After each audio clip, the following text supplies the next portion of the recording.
Tell me if I miss anything out here. So you arrived in Emmerdale with John Barton in 2009, cheated on him with Cain in 2011. John died in 2012. Moira and Cain became official, tied the knot in 2014. During the marriage, you slept with her brother-in-law, James, whilst Cain kissed Chrissy. Eventually split in 2016. Since then, Cain's hooked up with his ex, Charity, and the local vicar, Harriet, whilst Moira bedded her nephew, Pete. Then son Isaac was born 3 months ago. After a one-night stand, Moira killed her sister-in-law, Emma, and told Cain. Then they became close again. And this month they've kissed, and now you're set to leave. Why would you be leaving? Well, I don't know. What do you think?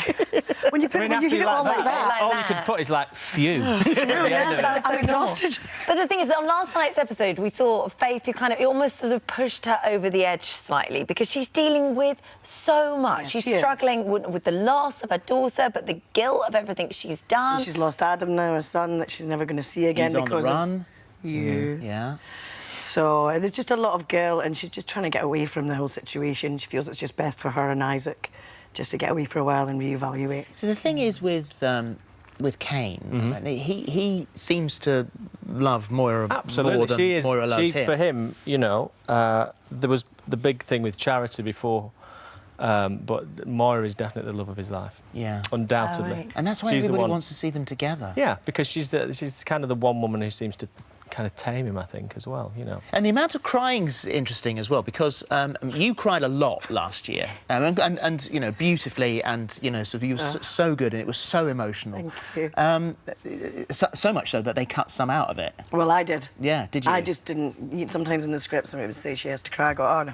Yeah. Because not everybody, that's not always their response to everything that happens. Everything that happens. You deal with things in different ways, but also for an audience point of view, they don't always want to see someone crying every time. It's like, oh. And is that a real skill you just have to learn? It's something I've learned over time, yeah. It's just, I wasn't very good at it when I was young, I'll be honest, but it's just with experience and everything else, and if it's written well, then you can find it. So. I think it's more powerful. He makes me cry a lot. Well, I think it's more powerful. Do I?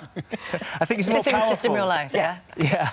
I think it's more powerful, though, when you save those moments instead of, you know, because sometimes writers can, you know, she cries, he cries, and you're like, oh, just...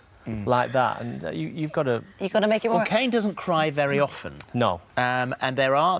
We had good. Sharon Marshall, who, you know, so obviously does our soaps, one of the writers on the team, did let slip the other day that it might have been said, oh no, we'll get Cain to cry here because he looks vulnerable and quite sexy. And so, gosh. did you know that? Vulnerable. On your face. Did you know? Wow. No, I didn't. They see it's seen as being, oh look, he's the quite like you, the rugged hard guy. Vulnerable. Okay. Yeah. Yeah. I just don't know what to say to that, to be honest. The other thing, I think, I mean, you know these characters inside out, and you do, although the writing is obviously brilliant, you do find yourself ad-libbing a little bit between you, definitely. because... And that must show how much you are... It keeps you a are familiarity with the characters so that people believe that you are really a couple, and we do have fun with it. I think it's... we try things like I'll slap you. Yes, the bum slapping. Yeah, the bum slap. Explain that. Yeah. Well, I'll just do it sometimes in a take with them. Couples do things, don't they? So when we get on, yeah. And so with the other occasions when you don't get on. No, we always get on. We do get on. We do get on. Absolutely. There's no... We have a laugh. We have fun, but we can't... Like I say, we try and put that into the script as well. There's sometimes when you're like, we need to lighten these scenes because it's all so dark, you know. Right. And we've had a lot of that. That bum slap changed the whole feel of the scene. Can do. It's just little. It's not just me. Oh. What do you mean? You have to explain. I'm joking. You've said it out loud. Yeah, you now. have. You've said it now live on television. Well done. So what happens now then? Because here's the moment we're at. I'm going, says Moira. Cain says, I'll meet you on the bridge at 5 p.m. It's a shame it couldn't be midnight, but I'll see you on the bridge at 5. It was cold. That's all I'm going to say. I'm waiting, and it was a very cold night. So it's just a case of whether or not you turn up. It's a case of whether I turn up or not. She was nice and warm. That's all I'm going to say.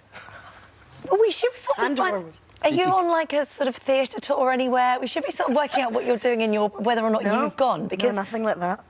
Well, you're going... Yeah, I mean, you are back filming this week, aren't you? Are you? Yes. Yeah, Together or not, how far up front do you shoot? 6 weeks. 6 weeks. She's there for 6 weeks at least. Oh, I think... So, you do go to the bridge at 5 p.m. Well, I might be going on holiday in real life. Yeah, but I might be back with Harriet, though. No, that's not going to happen. Do you know, there will be such an outcry if you did, because, I mean, people really want you two to be together, I think. I think so, yeah. There seems to be a big... Well, Coira. I mean, that's such a these strange names. Fish or something. But yeah. Coira. I don't know why. It always sounds like a fish or something. Sounds like a what? Fish. It's like a fish. A Coira carp. A Coira Coira carp.